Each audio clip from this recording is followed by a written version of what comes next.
хэлэлцэж батлах хамгийн гол хуулийн төсөл нь сонгуулийн хууль болчиход байна.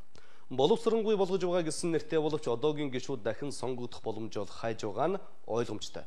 Хэдийгээр энэ сарда багтааж хуулийг батлана гэж байгаа боловч сонгуул болгоны өмнөх 6 сарда багтаадаг уламжлалаар бол батлагдах нь эргэл зайтай.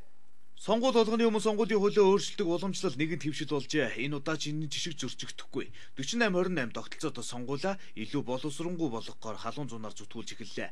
За уламжлалын ёсоор бол 12 дугаар сараар 20 доор батлах ёстой. Харин өнөөдөр бүх юм жинтан ганцхан тогтолцоон дээр л тохиролцох үлдээд байгааг гишүүд хэлж байна. Үндсэндээ бол одоо тогтолцооноос бус бүх асуудлыг бол цэгцэлсэн гэж хэлж болно.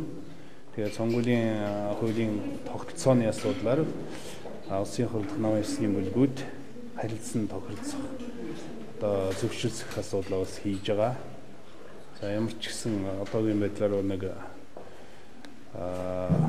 холимог тогтолцоо бол одоо зүйтэй гэж явж байгаа. Гэхдээ яг эцсийн тогтолцоо бас хөрөөг байна. Тийм учраас хөрөнгөтэй бол одоо өргөн мэдүүлэх боломжтой болчихж байгаа. За гэхдээ тогтолцооны асуудалд нам бүлгүүд янз бүрийн байр суурьтай байна. Монгол Ардын нам гэхэд мажоритар тогтолцоог шүтэж байгаа бол Ардс нам одоогийн нөхцөл байдлаас ухрах сонирхолгүй байгаа. За харин шударгын сүнсэл нэг тойрогт 76 нэр дэвших гэж ярьдаг байсан боловч одоо бол 38 гэсэн холимог тогтолцоог дэмжиж эхэлжээ. Одоо бол харин тэгвэл 38 гэсэн хувилбар байна.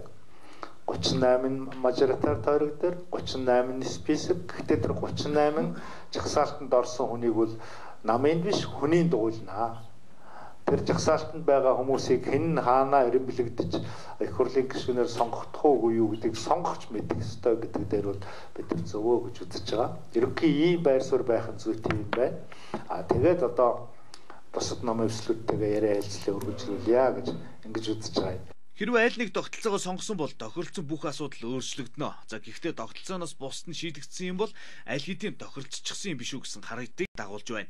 Бүх ард түмнээс 8 тэрбум төгрөгөөр санал асууна гэж үсэн Ардын нам ч гэсэн таг чимээг болчихсныг бодоход Монгол Ардын нам Ардс нам 2 тохиролцсон байж мэдэх юм а. За хэрвээ хэлж байгаа шигэ энэ 6 сарда багтаж баталж чадах юм бол уучлалмжлал эвдэгдэж хуулиндаа зохицсон тактик боловсруулах хугацааг бий болгоно.